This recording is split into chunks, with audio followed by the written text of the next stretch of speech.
Tas pats ir jeigu tu vyras, įsivaizduok save, užsimerk, ramiai būk, įsivaizduok save ir pasakyk savo. Duok taip vyriškai ranką savo. Sakyk, aš esu svarbus, aš esu kietas, aš esu nuostabus, aš esu galingas, aš esu stiprus, aš esu mylintis ir mylimas. Ir jausk, pabandyk pajusti tą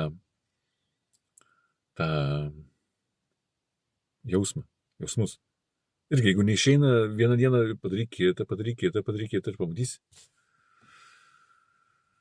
Tai va, kažkaip tai taip. Visi mes ieškom tos meilės, visi. Meilė yra mūsų saulės rezginys, koncentruota, viskas yra tenai.